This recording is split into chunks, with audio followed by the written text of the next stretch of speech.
Ação! Agora. Amém.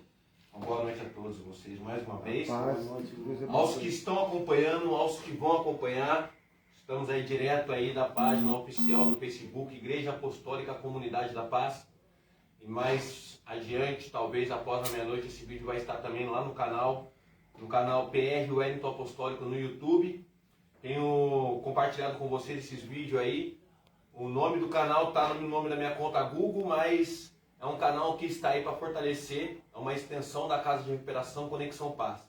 Essa obra que há 22 anos vem ajudando usuários de drogas, alcoólatras aí em Mogi das Cruzes, a saírem das ruas, a criminosos saírem do crime. Eu sou um fruto dessa obra e hoje estou aqui como pastor, representante aí da obra Conexão Paz. Aos que acompanham meus vídeos aí no canal aí, deixa o seu like, compartilhe, se inscreva, ajude essa obra, porque essa obra não é para engrandecer o nome do homem, essa obra é para engrandecer o nome do nosso Senhor Jesus Cristo, que é o único, nosso único Espírito Salvador, o que realmente merece toda a honra e toda a glória, porque foi Ele que morreu na cruz, para que nós fôssemos alcançar e pudéssemos estar aqui hoje.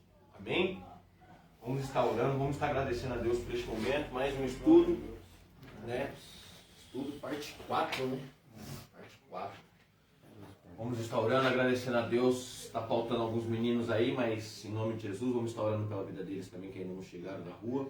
Senhor Deus e Pai, em nome de Jesus, nós te agradecemos, Pai, por este momento maravilhoso, a qual o Senhor, Pai, nos permite, Pai, estar estudando, aprendendo mais e mais da Tua Palavra. Que em nome de Jesus, Pai, que o Seu Espírito Santo que já se faz presente neste lugar, porque a Tua Palavra nos diz que aonde estiver dois ou mais reunidos em Teu nome, ali o Senhor se faz presente.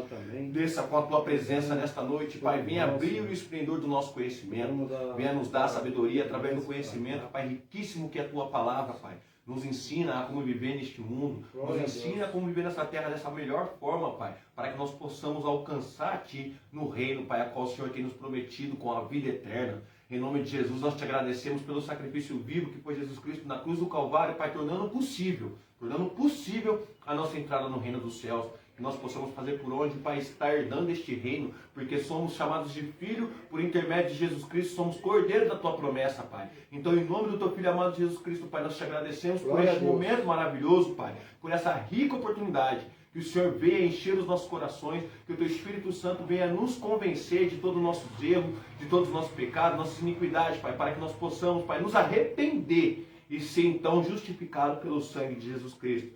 Vai de encontro, Pai, aos nossos irmãos que ainda se encontram na rua trabalhando. Que o Senhor, Pai, os guarde em todos os caminhos, que tragam em segurança para casa, da mesma maneira que o Senhor me trouxe em segurança aqui. Que em nome de Jesus o Senhor abençoe e proteja cada um dos meus irmãos que se encontram aqui nesta luta, nesta batalha, Pai. Que o Senhor venha fortalecer cada um de nós. Vai de encontro aos nossos familiares, Pai, cada um dos familiares representantes aqui nesta noite. Que o Senhor ponha os seus anjos acampados ao redor de cada lar, de cada familiar, Pai. Que o Senhor cuide de cada um de nós, de cada um dos seus familiares.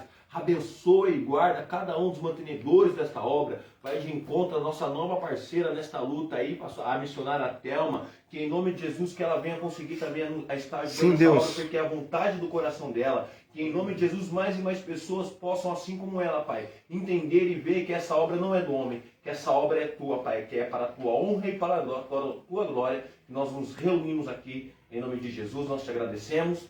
Amém. Graças a Deus. Então vamos lá, temos aí alguns minutinhos aí, uma horinha, para estar estudando, fazendo o estudo da palavra. Voltamos ao livro de Romanos. Romanos, nós paramos aí no capítulo 8. Isso. E aqui nós conseguimos entender que Paulo vem falando aí das nossas vontades, vem falando do pecado, vem falando da lei, e o que difere a lei, e o que difere a lei da graça. Sabemos que pela lei passamos a conhecer o pecado. Sabemos que a lei também que Paulo cita aqui é a lei cultural, uma lei da cultura judaica, é uma lei da cultura do povo de Israel, mas que nos serve por quê? Porque somos servos de Deus. Então, através dessa lei, através da lei do povo, através dessa cultura de Israel, nós entendemos o que é pecado, nós entendemos que não devemos cobiçar, nós entendemos que não devemos ir assim, mas não pecar, nós entendemos que devemos respeitar e amar ao próximo como a nós mesmos. Nós entendemos que devemos respeitar o pai e a mãe. Tudo isso nós conseguimos compreender através das leis de Deus. Porque a gente fala assim, a lei do povo de Israel, beleza, a lei do povo de Israel é uma lei cultural, é uma lei para aquela cultura, para aquela nação. Sim, mas por que não serve? Porque é realmente válido.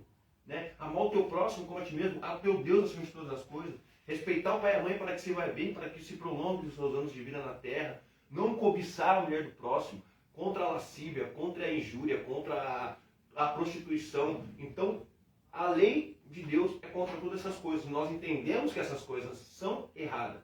Por mais que o mundo hoje consegue maquiar, mascarar, ao ponto de fazer com que o certo se torne errado e o errado se torne certo. Porque hoje em dia conseguimos ver aí, não mais na televisão, hoje em dia as coisas tá bagunçadas ao ponto de coisa que você vê na rua aí, eu costumo falar que coisa que eu vejo na rua hoje, no supermercado, na farmácia, no posto de saúde, eu tinha que ficar até quando eu era menina, quando tinha meus 12, 13 anos, eu tinha que ficar até 1h da manhã acordado para ver na televisão. Coisa que hoje eu não preciso nem procurar. E fora que o acesso à internet te promove tudo isso. Mas tá tão descarado, a nuvem de pecado, a nuvem de iniquidade está tão grande que é sério, gente. Coisas que eu precisava ficar até de madrugada para ver. Hoje você vê na rua, cara. Você vai no posto, eu fui no posto de saúde alguns dias atrás, só pra gente encaixar aí, porque a frustração de Paulo e de Deus. Eu fui no posto de saúde, estava no posto de saúde esperando para ser atendido, uma mulher na minha frente, do lado, porém à frente, e uma moça sentada aqui no banco, aqui encostada aqui, com a camiseta até o joelho, com a camiseta. Renato tá te vendo. Hã? Renato tá te vendo. Entendi. Renato tá te vendo. Glória a Deus. Um beijo, Renato, nosso coordenador da casa de recuperação lá do sítio. E a menina com a camiseta grande até o joelho, com a perna meio cruzada assim, e com a camiseta até o joelho, beleza. E ali e tal, eu vendo no celular, mexendo no celular. Essa menina foi chamada, cara. Essa menina foi chamada. Quando essa menina levantou, a mulher que estava na minha frente assustou. A mulher que estava na minha frente assustou. A menina estava de calcinha, irmão. Tava de calcinha. Eu falo que é uma calcinha porque o short que ela tava pra dentro da bunda da menina, cara. Te mandou um abraço. Cara, então assim, são coisas que realmente eu tinha que ficar até de madrugada pra poder ver na televisão. Hoje você tá andando na rua é uma coisa normal. É uma coisa não, é normal. É normal. Mas ainda algumas pessoas que são aí apreciadoras dos bons costumes familiares se assustam. Eu queria a mulher que tava na minha frente assim, ó. A mulher fez assim, ó. Se assustou, cara, porque eu também não acho normal. A mulher também falou assim, não é normal isso, meu. Dentro de um posto de saúde, a menina não assustou. Meu, mas infelizmente você vai falar alguma coisa, fala, é meu, eu mostro, o problema é meu e aí que você tá cuidando, tá? E ainda se arruma pra cabeça, né? Porque é aquela velha história, quem não quer ver estrela não olha pro céu, né? Então, infelizmente tá assim um mundo. Mas continuamos aí. Então nós conseguimos compreender que a partir do momento que nós servimos a Cristo, que nós entregamos a nossa vida a Cristo, que nós entendemos o que é o batismo, o porquê do batismo. Hoje eu estava explicando, esses dias foi segunda-feira, estava explicando para o meu primo. Ele começou a perguntar a respeito de servir a Deus. Pô, por que eu tenho que batizar? Sou uma boa pessoa, não mexo com ninguém, eu trabalho. Eu explicando para o Pepe, muita gente se engana nisso daí. Você conhece a palavra de Deus? Jesus Cristo fala no livro de João que aquele que crê e for batizado será salvo. Aquele que não crê já está condenado. Por que quando ele fala que aquele que crê e for batizado será salvo, e quando ele fala da parte de ser condenado, ele só fala simplesmente que aquele que não crê já está condenado? Vocês conseguem me responder isso? Porque é o seguinte, se eu creio, automaticamente eu vou me batizar. Porque o que é o batismo? O batismo é a minha declaração, a declaração ao mundo. Eu estou declarando ao mundo, reconhecendo Jesus Cristo como Filho de Deus primeiramente, reconhece que Ele é Filho de Deus. Esse é o batismo. Você reconhece que Jesus Cristo é o Filho de Deus? Você reconhece e entende que Jesus Cristo ele morreu para perdão dos seus pecados? Então você está declarando ao mundo, o seu batismo é isso. E principalmente, primeiro, aceitação e reconhecimento diante dos homens. Porque Jesus Cristo falou que aquele que não me reconhecer diante dos homens, aquele que tiver vergonha de mim diante dos homens, eu também terei vergonha dele diante do meu Pai.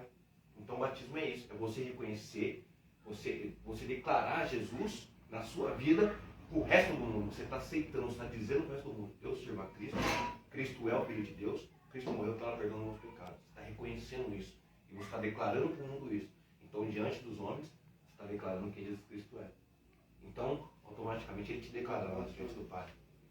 Mas com isso, e vem a morte, que é quando a gente somos né, submergido nas águas, ali, sepultamento da velha criatura e o surgimento da nova criatura. Esse é o batismo. Então, automaticamente Jesus fala que aquele que crê e for batizado, porque se eu crer, eu vou me batizar, irmão. Não tem nenhum sentido. É a mesma coisa, é isso para explicar melhor para ele. A fé sem obra é morta. Entendeu? Ah, então eu tenho fé, então eu tenho que trabalhar com a casa de recuperação, eu tenho que ajudar os pobres para me ser salvo. Não, irmão. Você faz isso, a gente faz isso, a gente trabalha na obra, porque a gente já entende que somos salvos. Porque a gente entende que já fomos salvos e nós queremos que mais pessoas sejam salvas. Então, a fé sem obra é morta porque o que adianta eu crer, falar que eu creio, que eu tenho fé no sobrenatural, que Jesus Cristo, Deus, é o sobrenatural, porque nós não podemos ver, mas cremos. Hebreus 11, a fé é a certeza daquilo que não vemos, é a convicção da existência das coisas que não podemos ver nem tocar. Está entendendo? Então, assim como Pedro é o exemplo mais nítido de fé e obra. Quando Jesus está ali, ele vem andando sobre as águas, os discípulos no barquinho, no meio da tempestade, eles olham Jesus vindo para dar um fantasma. Aí Jesus fala lá no meio do mar, não, calma, não se atemorize, sou eu. Pedro olha e fala, mestre, se é mesmo tu, dê a palavra. Dê a palavra para que eu vá até ti. Jesus Cristo falou, vem. Então Pedro teve fé. Pedro olhou e falou, mestre, se é mesmo tu, dê a palavra para que eu vá até ti. Pedro ele não saiu do barco e foi até Jesus. Ele falou, se é mesmo o Senhor, se o Senhor der a palavra, da mesma maneira que o Senhor está caminhando sobre as águas, pela tua palavra eu também vou. Então Pedro teve fé. Jesus falou, vem. Pedro fez o quê? Saiu do barco. Pedro saiu do barco. Graça e paz, irmão. Como você está? Tudo bem? Pedro saiu do barco. Pedro fez a obra. Pedro saiu. Da mesma maneira somos nós hoje. Muitas das vezes nos encontramos à beira do abismo. Todos perdidos, não tem mais nada. Estou na beira do abismo. Se você tem fé, você vai dar um passo, não para cair no abismo, não para se jogar do abismo, não para se precipitar como Jesus se precipitou. Você vai dar um passo, tendo fé e confiando que o Senhor já fez o caminho. Amém. Você está entendendo? Glória a Deus. Então a fé sem obra é morta. Então quando nós compreendemos isso, aí entra Paulo com Romanos 8. Sinta aí, irmão. Senta ali no canto ali, puxa a cadeira aí, vamos estudar. Aí, aqui no canto do Paulo, só escolhe o lugar aí.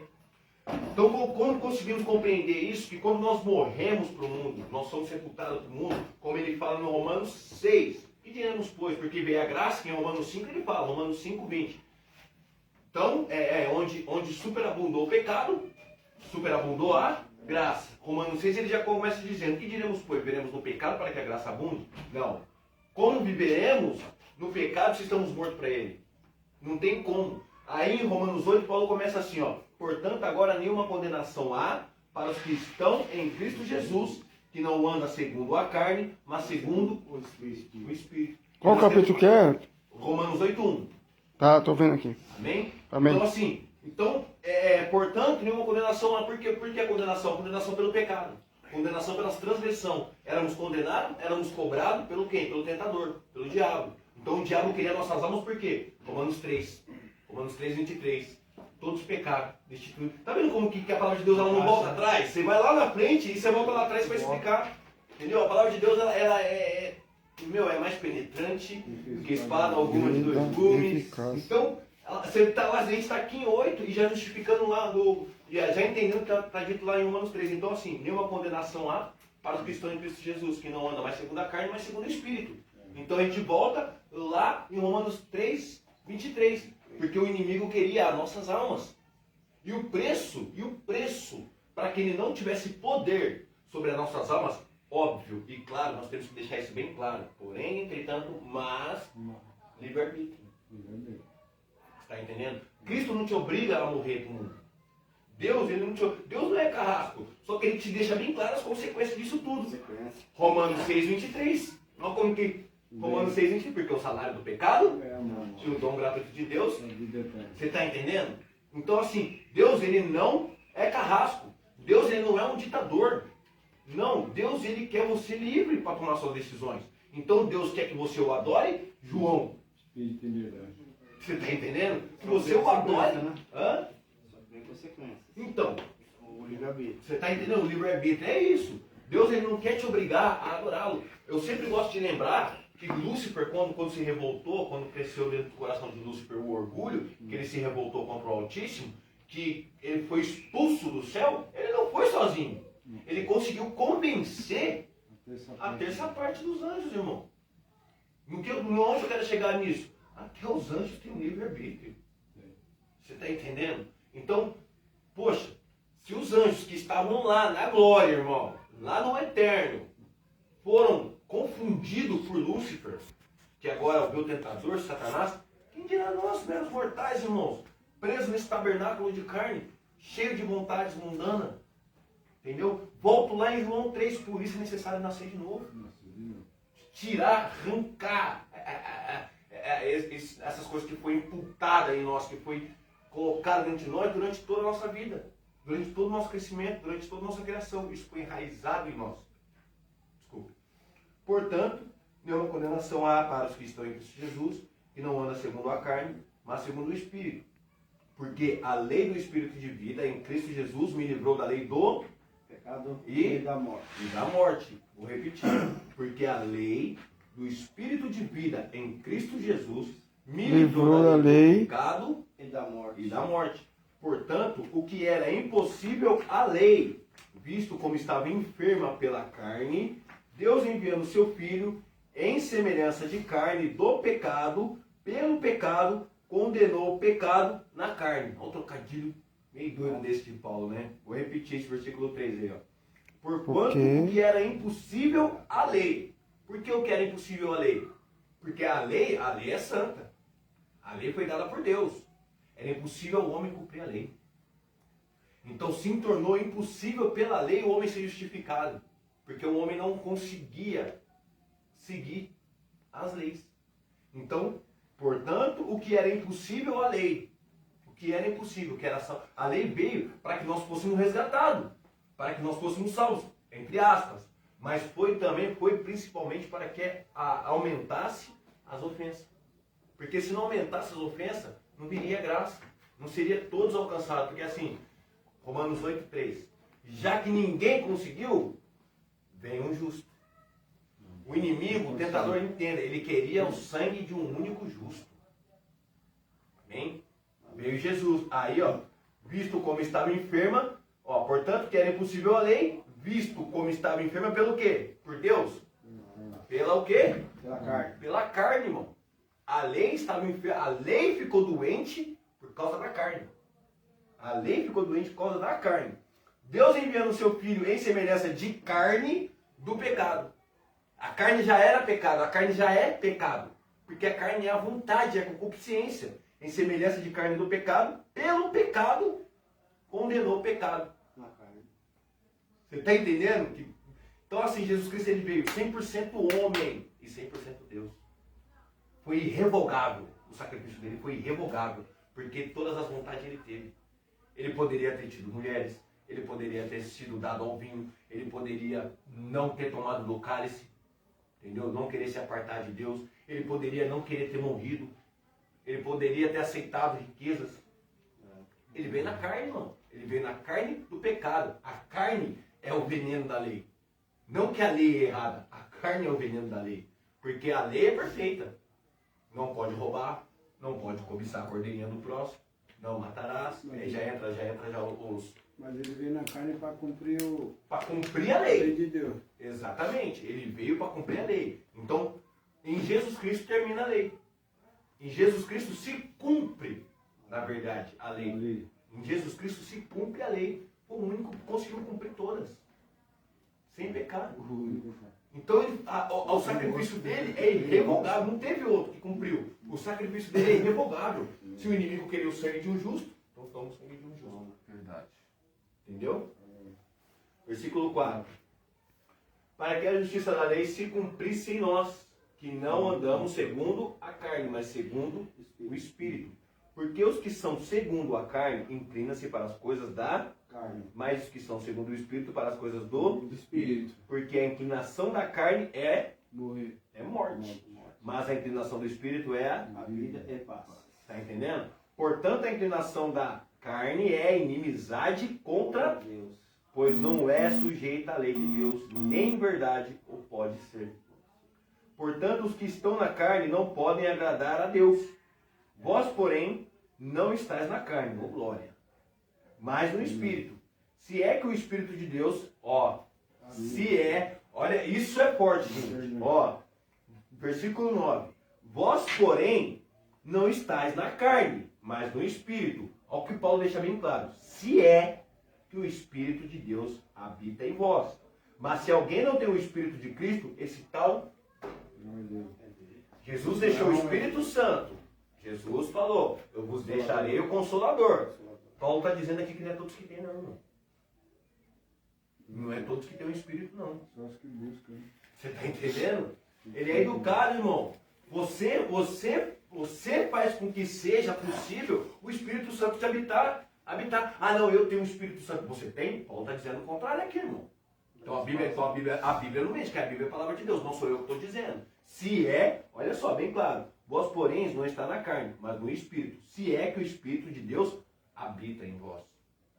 Então, quando você vê a pessoa cheia de iniquidade aí, eu sou abençoado. Meu, calma aí. Como você anda correto? Quantos caras aí que eu vejo aí, ó, certinho, cara, com Deus, passando perrengue, passando veneno, irmão. Tropeça na pedra, irmão. Hã? Aí depois tropeça na pedra. Você tá, mano, eu vejo, a gente vê, pô, cara, pastores que buscam de verdade mesmo. Não que eu não busque, mas que tenha uma vida que vive na obra. Eu não vivo na obra. Eu tô sempre mas eu não vivo na obra e nem da obra. Mas pastores família, deixaram famílias.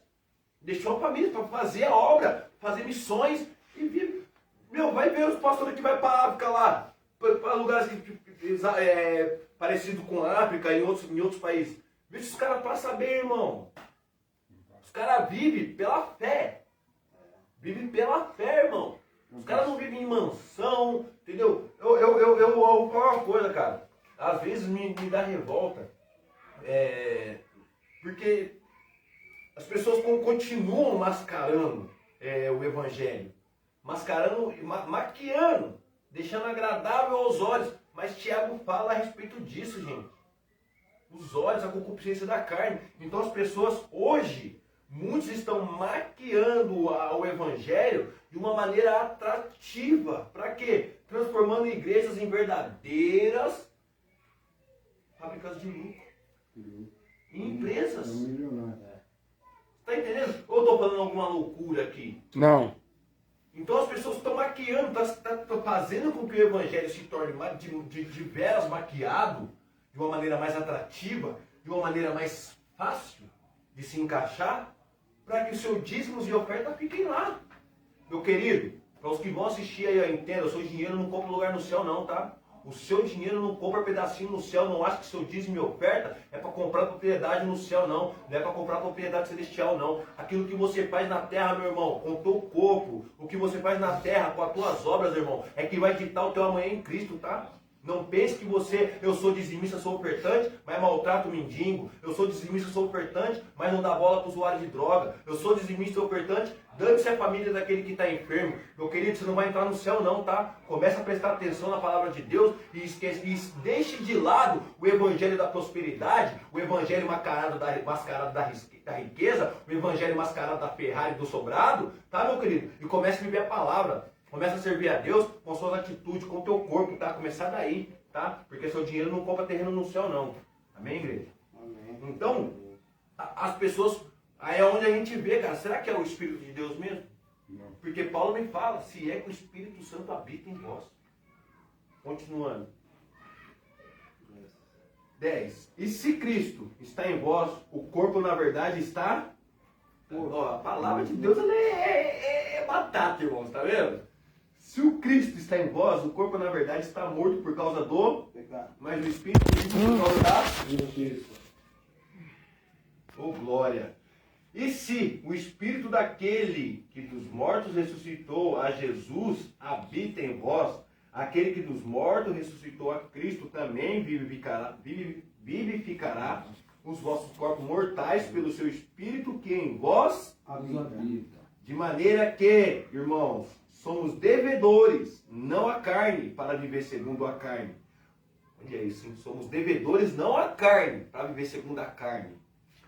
De maneira que, irmãos, Somos devedores, não à carne, para viver segundo a carne. Nós devemos tudo a Jesus, irmão. Devemos tudo ao Espírito.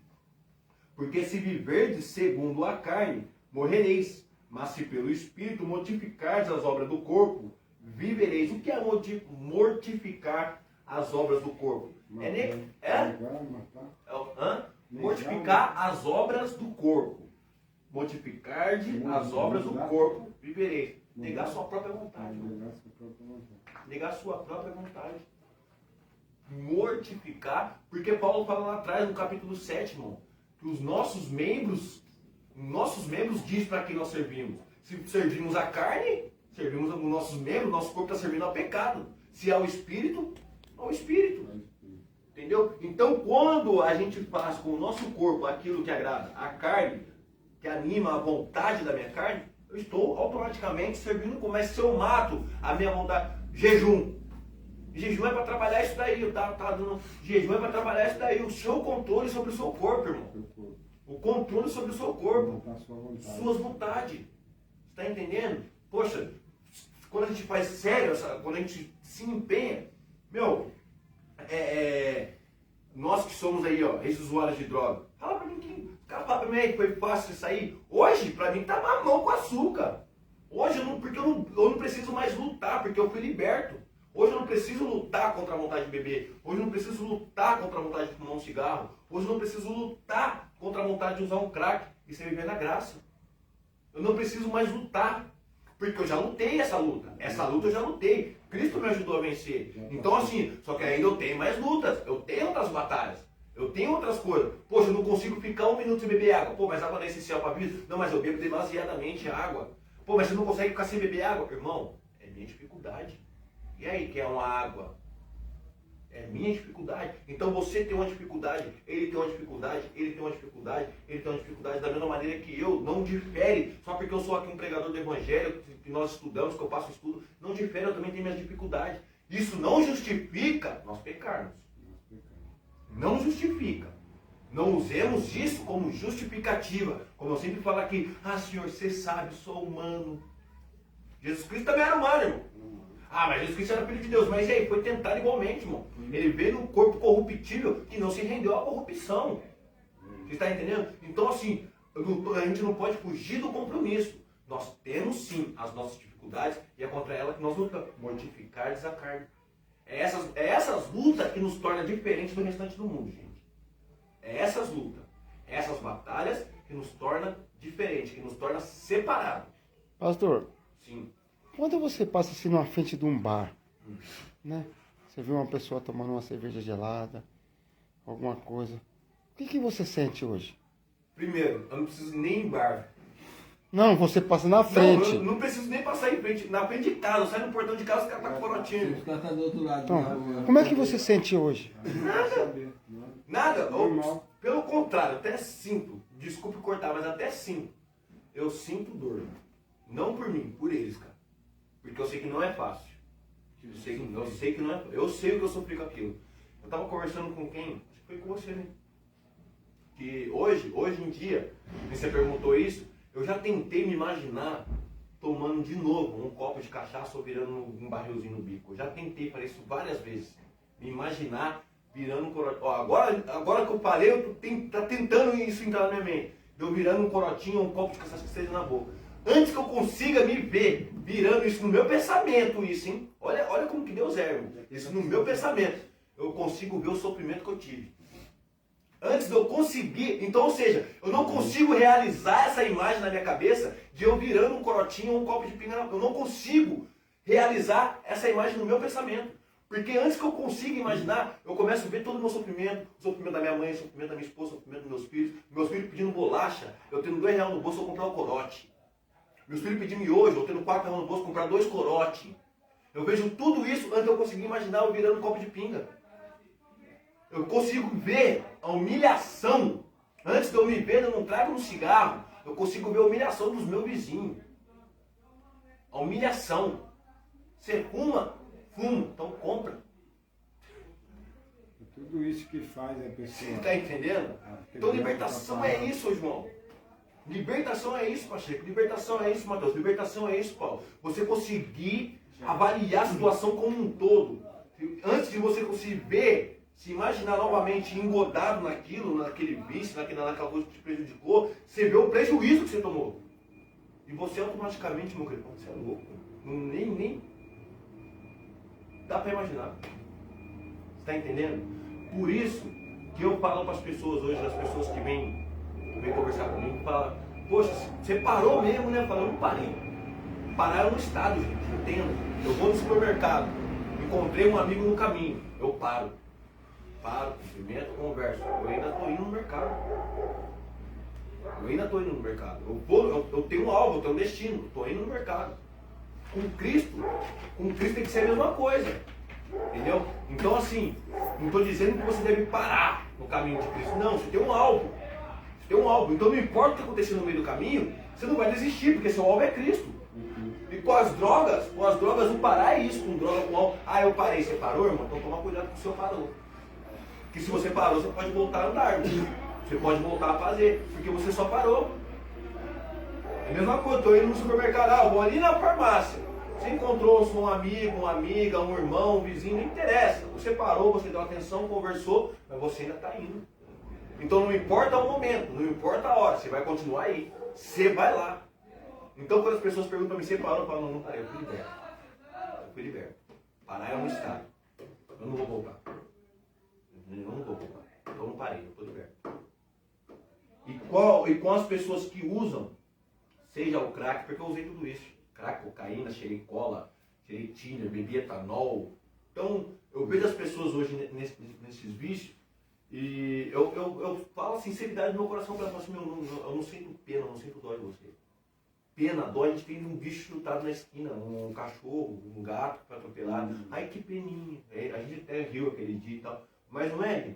Quando você vê um cachorro, um animal, foi, né, atropelado, fala, nossa, que pena, que dó. Não é um bicho, gente.